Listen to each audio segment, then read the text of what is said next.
Welcome to the Magdalene Voices, giving voice to those silenced for centuries through sacred conversation with beautiful, illuminating souls. I am your host and facilitator, Maria Estella. I serve radiant beings like you, committed to awakening through the mastery of love and the deep sacred work required to unveil the truth of who you are, what you are, and why you came. When I am not throwing barbells around at a local CrossFit gym, reading, studying, or meditating, I can be found deep in sacred session with my amazing clients or creating insightful content for my sacred circle while enjoying some amazing specialty coffee or kombucha, preferably with some great chocolate on the side. If you haven't already, I highly encourage you to join my sacred circle to stay connected. You can do so on my website, mariaestella.com. I currently offer sacred journeys for Magdalene's rising, wanting to embrace and embody both their divine feminine and divine masculine essences of being and doing, as well as their shadow aspects, serving the world in its unveiling, awakening, healing, enlightenment, and ascension. Through my sacred sessions, I support you in gaining powerful, inspired clarity, connect deeply with your inner knowing, balance your divine essences, and move through fear to align you deeply with the purpose for which you came into this dimension. If you would like to explore journeying with me, go to my website, mariaestella.com, to apply for a complimentary session. Today I am joined by Dr. Melissa Sophia Joy for a sacred conversation about awakening and embodiment and how bringing light to our most dark and shadowy places is not only deeply healing on a spiritual and emotional level, but physically as well. We talk about healing past and current trauma, victim consciousness, and how our awakening journeys are as much about embodiment as they are about our ascension into a higher consciousness. Dr. Melissa Sophia Joy Patterson is a mystic, oracle, spiritual teacher, modern-day medicine woman, and a naturopathic doctor. She's the founder of Somatic Awakening, a healing modality and spiritual practice that deeply heals energetic, emotional, and physical symptoms as well as trauma. After undergoing a profound 10-year spiritual experience, which included 6 years of a dark night of the soul experience and a spiritual initiation of awakening and embodiment led by ascended masters, she offers deep insight into the nature of reality, healing, awakening, and embodiment. She has been in private practice for 17 years and utilizes naturopathic medicine, mind-body-spirit counseling, medical intuition, energy medicine, and healing transmissions from ascended masters, archangels, and the Divine Mother in her healing practice. As a healer's healer, Melissa Sophia specializes in working with those who are ready to heal the deeper core causes of their illnesses, which includes all aspects of self. She has studied and taught holistic medicine, consciousness studies, spirituality, and intuitive medicine for over 20 years. Here is our sacred conversation. Melissa Sophia, welcome to the Magdalene Voices. Thank you so much. Tell me, I think we're just going to jump straight into it. Great. How did your Magdalene journey begin?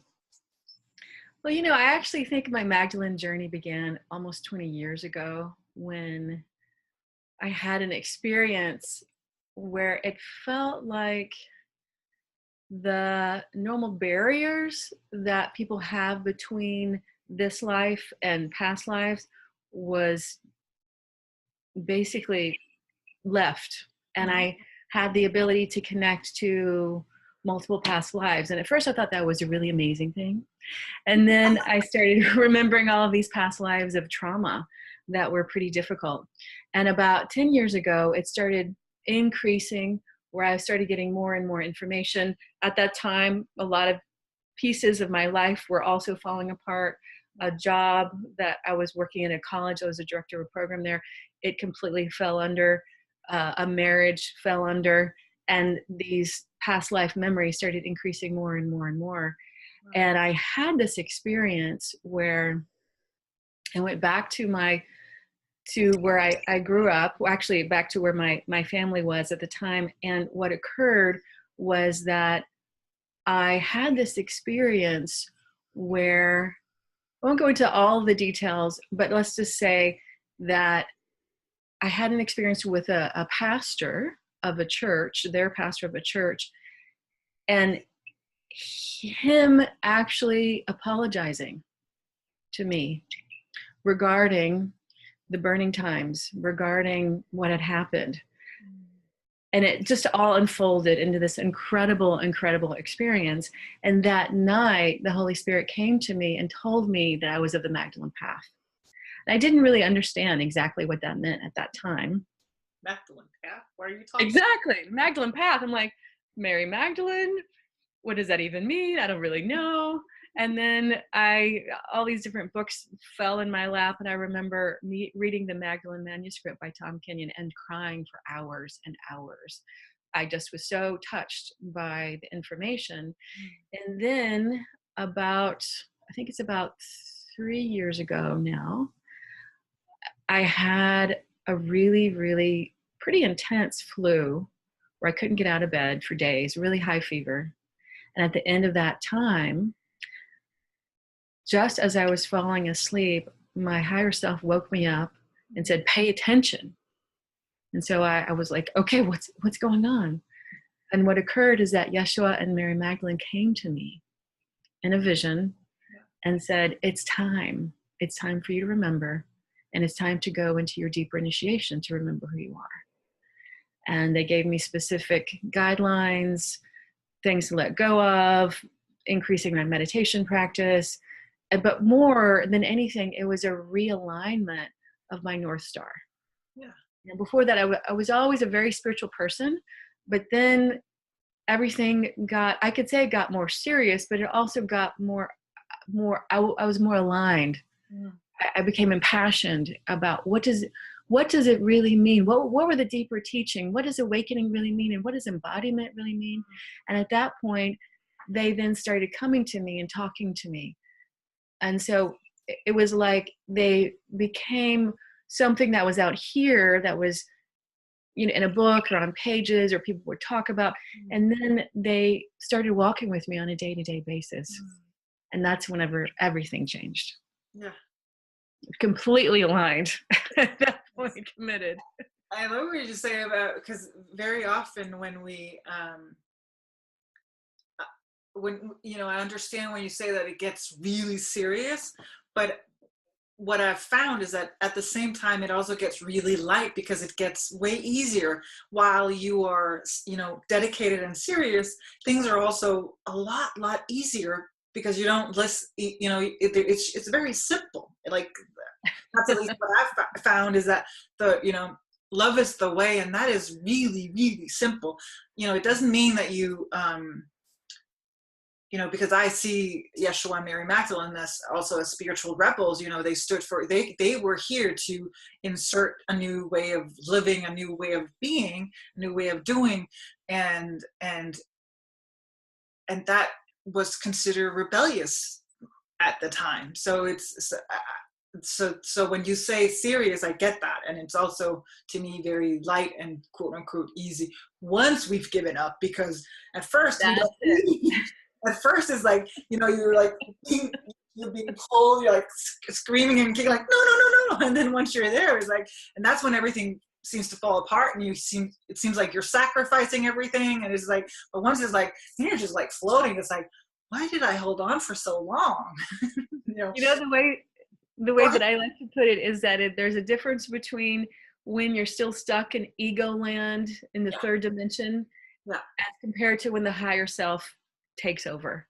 Whenever you really surrender and say, okay, I am aligned with my higher self, my spirit, my original essence, when I'm really here, and then it gets easier. And then the ego goes, okay, you can hold me. But until that time, the ego is really trying to hold on for its dear life.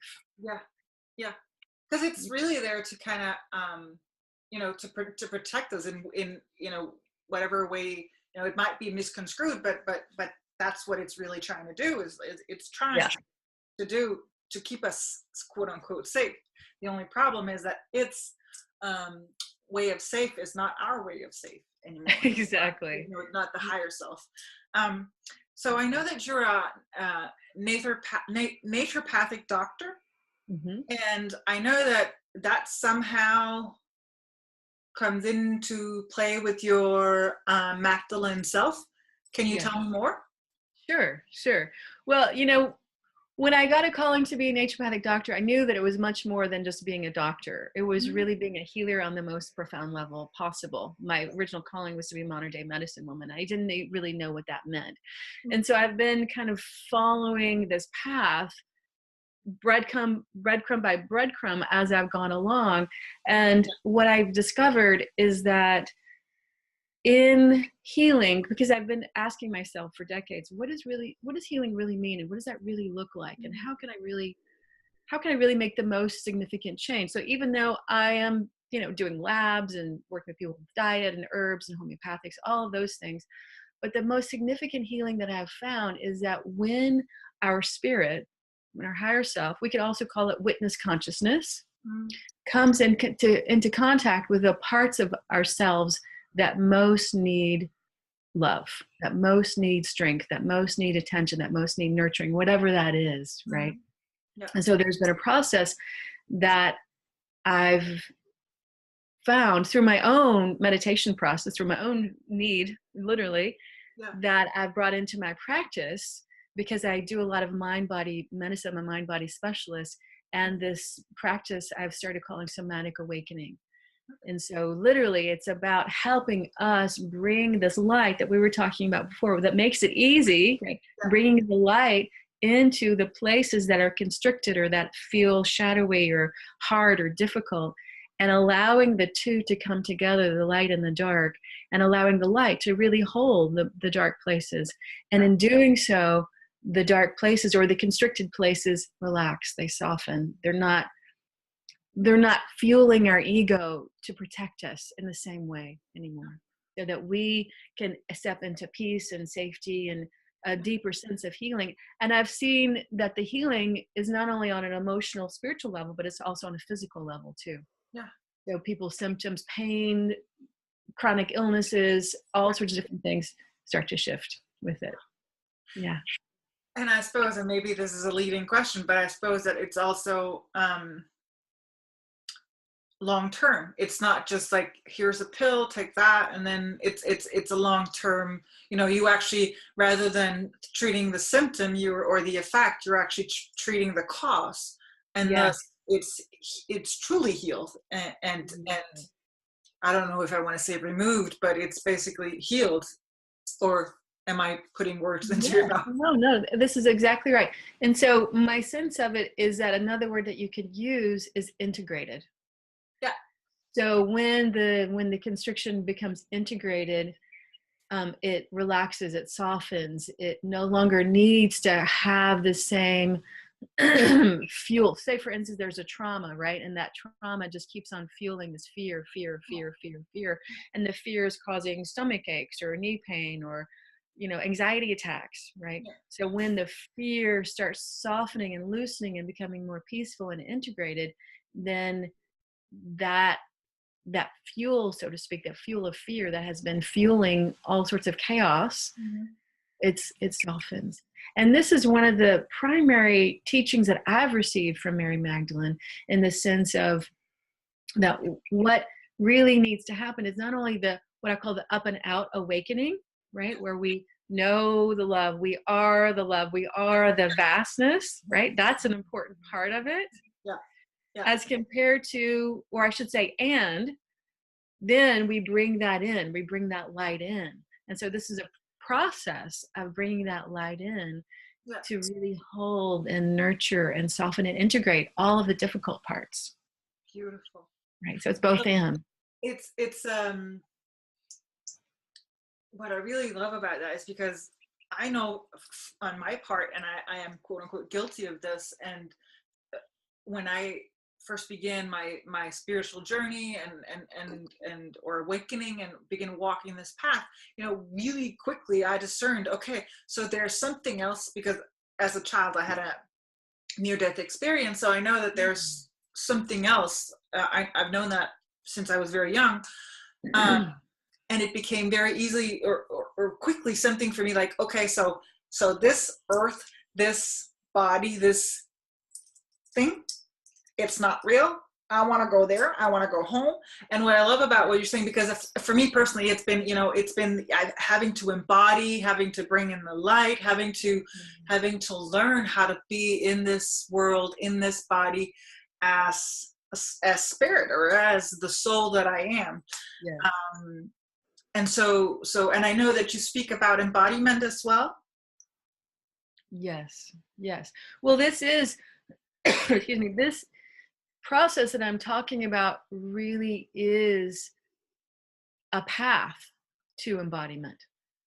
And so it really interesting for me, after this 1.5 year very intensive initiation experience where I went through, days and days and days of, I don't want to call it isolation necessarily, but kind of felt like that sometimes, but personal retreat, many different meditations, retreats. At the end of that process, I had a few, but especially a couple of awakening experiences that changed my life forever. Yeah. Where I lost I lost the sense of me. Yeah. I knew the oneness with me and divinity. Yeah. And that completely reoriented my reality. Yeah. And then at the end of that experience, I went to France on a pilgrimage for 3 weeks with 3 very dear beloved companions and friends. Yeah. Had many downloads there, but the peak experience was in a church in Sainte Marie de la Mar, where the Holy Spirit and I became one. I understood fifth dimensional consciousness from Yeshua and Mary Magdalene's perspective. I understood the power of the word. I understood many things that, or I should say, many things were downloaded in me that I'm still walking into. Yes. Right. That are coming into my understanding. That probably will last the rest of my life. Yes. But what occurred for me at that point is that I was so filled with light. I was so filled with this magnificence of understanding who we really are, that I kind of hit the ground running. And I started teaching. The somatic awakening piece, because that's what was really being called more and more and more. Yeah. But then I realized I still had a lot more to embody. I needed to really embody this light on a deeper level. So I stepped back from teaching, and that has been almost 1 year now, and have gone through many layers and levels of embodiment using somatic awakening, as well as working with many other healers, and working with a guide, or I should say a council of ascended masters, including Yeshua and Mary Magdalene and others, that have really helped me to integrate this information on a more deeper embodied level. Yeah. And so that the light is moving into what I call the core shadow. So not only in this lifetime, but in multiple lifetimes, in the epic of, what I have been living over thousands of years, really, to bring it all together, to be held by my divinity. Yes. Which is what we call the one divinity that we're all part of. Yes. Right. Yes. Yeah. I'm wondering, because you mentioned past lifetimes, and now you've also just said how bringing in the light, because we all know that time is an illusion, and yes. So you bringing in this healing and this light, of course, is going to revert back into previous lifetimes. I wonder how. Can you share some quote of your past lives, and also perhaps what traumas they brought, and what happened when you healed them or brought in the light? Or Yes.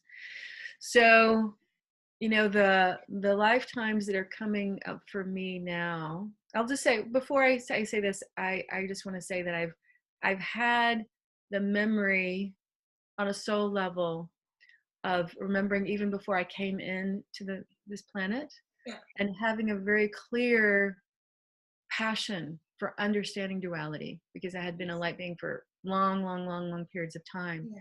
And I really wanted to understand light and dark together. Yeah. And so I had an incredible amount of light lifetimes, and then there was a time when I went more into learning about the dark. And part of this journey was, it's where I'm beginning now, is it started whenever I was a Cathar. Are you familiar with the word Cathar? A lot of people are, but for those who aren't, basically it is the group of people, from my belief and my understanding, it was the group of people that was continuing on with the teachings of Mary Magdalene. And they really blossomed during 1000 AD up to probably about 1300s. So in the 1200s, there was an Inquisition that occurred, the Albigensian Crusade. And I remember actually being a Cathar and being tortured to death. And then I came back, and 4 more lifetimes after that, I was killed for being a witch, and burning times, right? So I had all this chunk of lifetimes. And it took me a long time to be able to, first of all, have the tolerance, and then the capacity, and then the wherewithal, and then the understanding and the guidance as to how to heal this. And one of the ways that I like to put it is that it really taught me a lot about the core aspects of what it means to be in victim consciousness. And so part of my deep intention has been, in going through this and healing this, to really allow this victim consciousness to integrate, to soften, to heal. And really interesting, I'll bring in just a little bit of politics. When Donald Trump, the day that he was inaugurated, I had this huge calling to help heal victim consciousness, especially in feminine collective consciousness. So I had all these ideas, very external ideas. Oh, I can do this, I can teach that, I can, all these things. And then within a few weeks, my higher self came in and she said, oh, no. You're completing this inside of you. And as you complete this, that's going to change the whole collective field. And at some point in time during the future, you might teach something, but no, this is what we really need you to do, is to do this, turn this inside out, and that's going to change the field. So can you share more about, can you be more specific about the victim consciousness? Because I for me, that is something that is, I think it's very important, and we have a tendency in our world to, it's so easy to lash out and to bash people and bully people, and not only, because we can become very righteous and say, oh, but he is, and therefore we must all, and so I'm curious to know your take on what did you find in terms of the victim consciousness. And I know that this is a touchy subject for many people, and I just want to remind viewers and listeners that we are bringing forth our truth, and that does not necessarily mean that it's your truth. So we always invite you and encourage you to, listen with an open heart and take only what serves you, and leave the rest. I just want to make that, clear, that we have a sacred space in which we share and we give freely, and you basically decide what you want to take. Well said. Yeah, I completely agree with you. Because I work a lot with people who are very traumatized. And on many different levels. And my intention always in working with people is to meet them where they're at. And there are certain, one of the things that is most difficult about this reality is to digest the fact that duality is one of the primary things that are teaching us. And whenever we mix that with free will, and how that the free will can create chaos, we get all sorts of different configurations that look horrifying. Right? Just horrifying. The burning times, horrifying. Genocide, horrifying. All that has happened is horrifying to us, and we can only digest it to the place that we can at any given moment. And so for me, what I discovered in terms of victim consciousness, it just goes hand in hand with the perpetrator. We can say victim, perpetrator, even pull in the hero there. There's this triangular, triad that's going on. But it just in terms of victim consciousness itself, it's the part of us that has been, or I should just talk about from me. What I discovered is that it's the part of me that has been beaten down and beaten down and beaten down and beaten down by horrifying acts of violence. Yes. Right. And those experiences, whether they're in the past life or whether they're in the present life, but especially whenever they're both, and it can happen even like I have patients who have no trauma in present life, but they're exhibiting great victimization. And we go and we look in their Akashic records and like, there's some things to heal here. Right. So it can show up in that way too. But the primary thing is that victim consciousness, when it's really running us, whether it be subconsciously or consciously or both, it doesn't allow us to be who we truly are. It suppresses us because we're so afraid that something bad is going to happen again. That we're so afraid that we're going to get killed again, that we're so afraid that our family is going to get hurt. We're so afraid that something terrible is going to happen. We don't know what it is. And it's running us subconsciously. And so it really takes a lot of courage and a lot of connection and a lot of understanding what the power of love and light really is to bring that into relationship with that part that's terrified that we're going to be killed again, or that's terrified that, our family is going to be killed or our community is going to be killed or whatever that is, right? So that we can bring love there to the part that is the most afraid. And allow that love over time, and the right and perfect timing, because we don't want to go like this because then it's too much for our nervous system, right? So over time, so let's say here's the victim consciousness, right? See how it's a tight fist, it's not going anywhere. It's afraid that it's going to die. Right? So first we just bring that love in just a little bit, and it starts to realize that it's being seen. Oh my God, I'm actually being seen by love. Right. And so maybe it just softens just a little bit, and then over time, slowly, it can be held, and this hand can open and soften and be integrated. And then we can actually remember who we really are, remember what we're here to do, remember the love that we are, remember that we all are part of everything. And then understanding unity consciousness becomes easier, because whenever we're like this, it's us and them, because they are going to kill us according to this part. Fear, right? So it's opening in that way. And I think that we live in such a an auspicious time now, and that's also why again, that's why I have this show, is because we have I myself have worked through that fear of quote unquote being seen, because I've known that I've been killed for it. If you speak up, or if you stand out, or if someone looks at you the wrong way, or if you do your craft, then you risk being killed. And we, at least in the Western world, are fortunate that we are now able to speak our truth without being killed for it, without being crucified for it.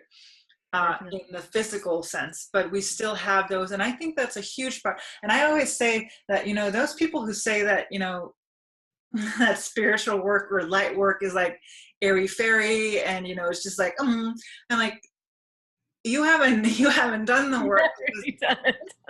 It's not for those faint at heart. Like it's like it takes courage to go into the darkest corners of your mind and sit with that darkness and with everything that comes up. That's just I commend everyone who's doing that work, because it's so I always say that if you think that light work is not dark, y'all ain't doing it right.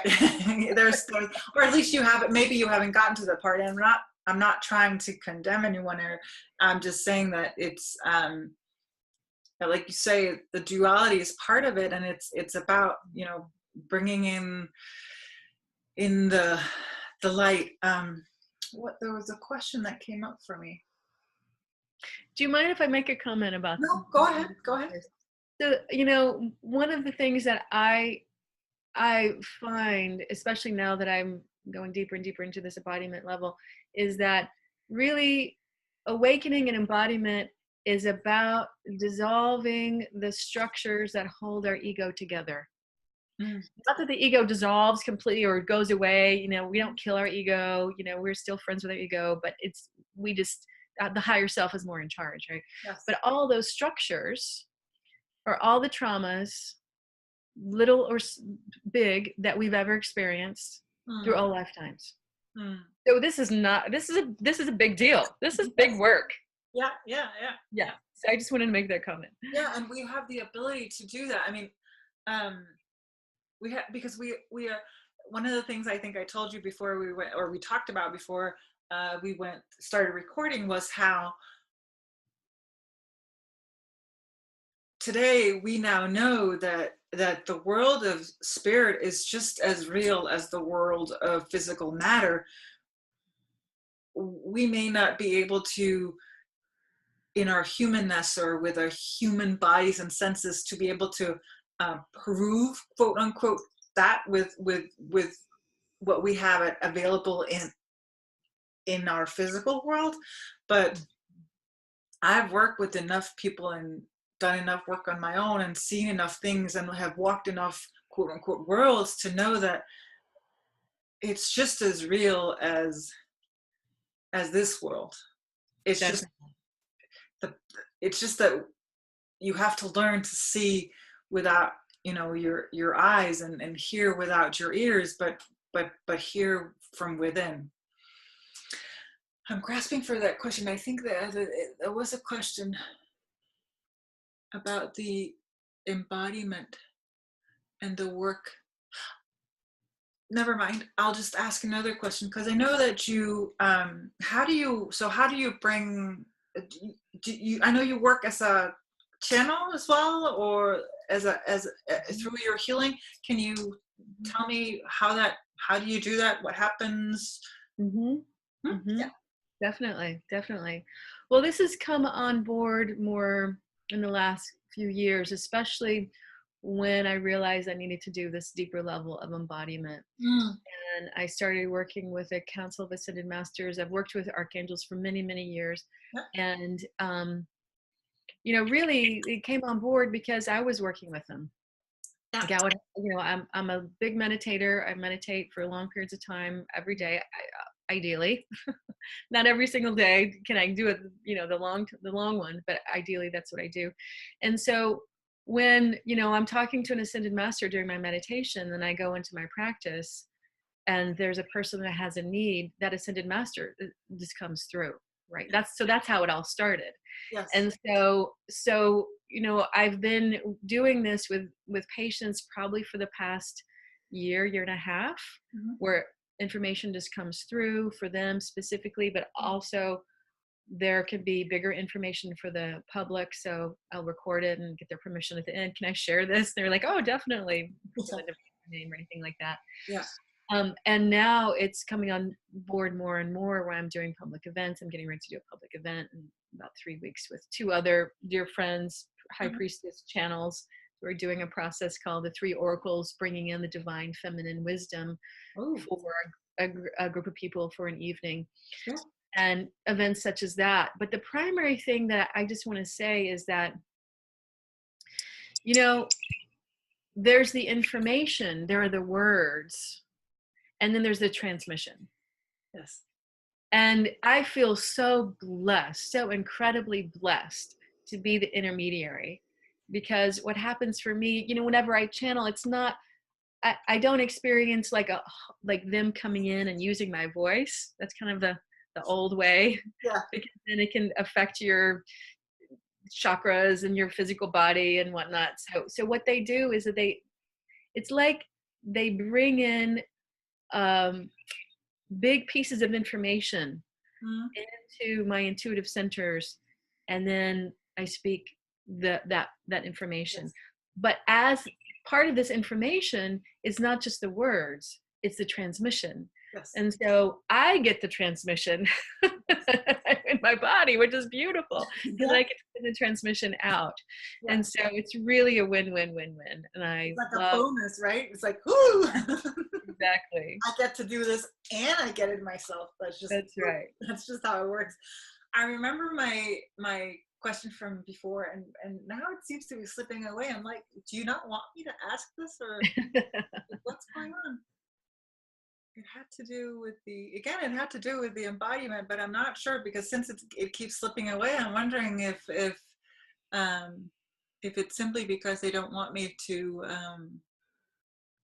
Okay, well, they do want me to ask me. So it had to do with the embodiment, and it had to do. Oh yes, thank you. So you mentioned before how, the reason why we don't, like, the veil is just not, like, every veil is just lifted or pulled, is simply because we wouldn't, as human beings or at spirit in human form, be able to, our human, what you call our body, or physical energy here would not be able to receive it, or attach to it. It would be too much for us, and we may go into whatever. And I just wanted to make the note that's if someone is feeling frustrated or irritated, that it doesn't seem like anything is happening. Things are happening, and I would advise you to be patient and fill yourself up with love through that process. And it's simply because you're not ready for it. If all of a sudden, if you're someone who wants to be a channel or a vessel, or if you're someone, if that all of a sudden, like, there was an archangel in your room, you would be like, probably be scared, like, what's going on, and is my mind completely gone? For me, communicating or receiving whatever it is that I'm receiving, wherever I'm receiving it from, has been a process, a long process of years. And it's only been as I have allowed and have prepared myself through the work that I've done, that the voices, but the intuitions have become stronger and more solid, and more. I've become more assertive and more certain in what it is, because at first. So I just want to make sure that people understand that. So it's not it's simply because there's still some work to do, and you have stuff to do yet. Right. I had one thing written on my paper that I wanted to ask you about, and that was I'm not sure if you mentioned it when we began this recording, or if you mentioned it before, but you mentioned a dark night of the soul. Mm-hmm. And I wonder, because one of the things I really want to highlight, again, I think maybe I have, but what I really want to highlight with the show is that the quote unquote the messiness, that it's not always pretty. We don't look pretty. When you're crying your eyes out, and with everything is falling apart, and nothing seems to be working, and snot is hanging down your nose, and it's just like, you're not pretty. It's not pretty, and I'm not hopefully putting words in your mouth. I'm not saying that. I'm just talking about the experiences that I have had of dark nights of my soul. Has been, they're not airy fairy and pretty, and so I wonder if you will share just a little bit about your one, or however many you've had. Right. It's not like it's you think you have one, is like, oh, I'm done, la la la la la, and then you're just exactly smacked. But yeah, exactly. So for me, I mentioned it a little bit before, when I had this experience where the college that I was teaching at closed, and 2 weeks before that, my husband and I separated. That's how it all started. Yes. Right. I had to completely rearrange my life in that way. And so it started on a physical level, and then it went deeper on an emotional, spiritual level. And what really happened is that, even though I'd had some of these memories, years before, more information started coming in. I started understanding actually what happened. I started really feeling Yeah. what happened. Can I ask you a question? Sure, Because of course. what you described there is what I call rude awakenings. It's Yeah. and you tell me if this resonates with you or not. But what Mhm. I've found is that we are continually, because for me there really is no, I don't see the universe or God or spirit as quote unquote testing us. I see it as a loving, kind, compassionate, caring universe, and we have made a contract or a commitment to come into this lifetime and do the work that we agreed to before we came, and Mhm. we are continually being given opportunities to step into that path. And when we do not do that, what happens is very often what I call rude awakenings. For me personally, my rude awakening was a fist to my face from my then boyfriend, and you know, in this life, of course, it's a traumatic experience, and we can all agree that men should not hit women, and yada yada yada. What happened was, had I not had that fist, I wouldn't have started therapy, and wouldn't have, it wouldn't have led me into this path, and or onto this path. And so I see those rude awakenings happening, quote unquote, to us, but rather for us, when we are not listening, when we're not following what our heart is basically telling us to do. Mhm. Mhm. How does that resonate with you? And please don't just say yes if it doesn't do, but how does Yeah. that? I think for me, what I feel here, what my truth is in that experience is that I needed to have the things that my ego was so attached to Yeah. taken away from me Yes. in order to get on my knees, Yes. right? In order to be humble enough, Yes. in order to be in humility, because humbleness. I'm not talking about martyrdom or anything like that. I'm talking about the humility of realizing that that I am. How can I put this? The humility of realizing that it's not all about me, number one, Yes. and the world doesn't revolve around me, and that any level of egotism has to be dissolved in order to open the door. It's like it's a door opener, right?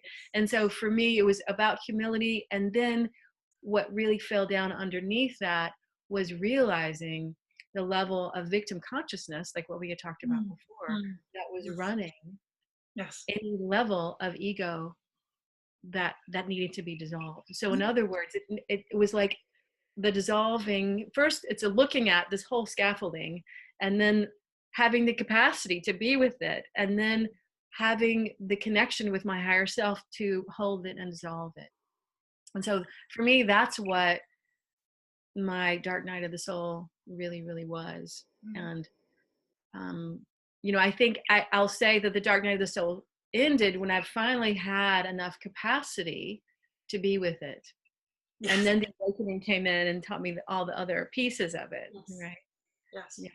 It's the And times so when we go into the cave and just sit with it, and allow, and not necessarily try to fix it or look for solutions, but simply just that's it. bear, I think you said this earlier, but simply just bear witness to it and just Yeah. allow it to be, because it's so out of touch with how we are in this physical world. Is like we have to do, we have to fix, we have to work.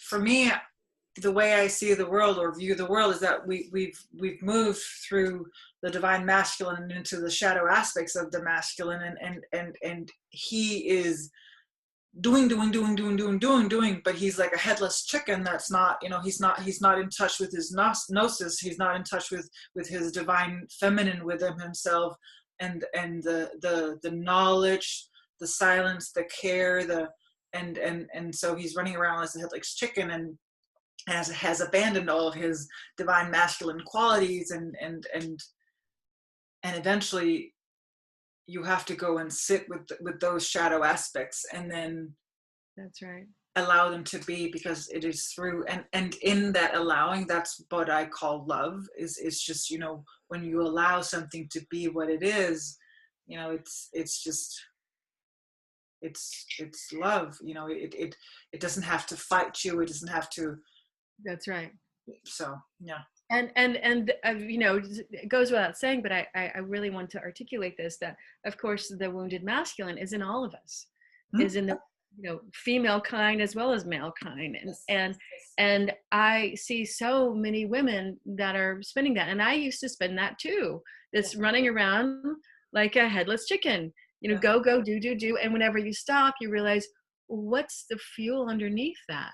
Why is that?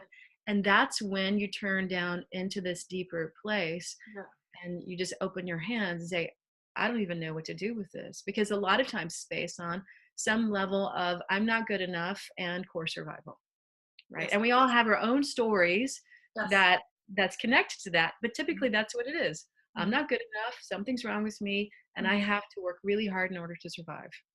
Even though, in Western culture, most of us have food and shelter and all of that, but we're still running this. Yes. Because it's part of who we are. I would say it's part of our inheritance on a what I'll call a genetic, energetic level, as well as part of our past lives, and it comes together. And especially if we've had trauma on top of it in this lifetime, right? We have lots to work with. Yes.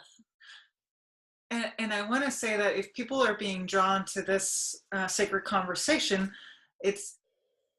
I always say that there is always a reason for people being here, and I would say, like, if you've been drawn to this, first of all, you're ready. And if you haven't already done the work, I'm thinking that you have.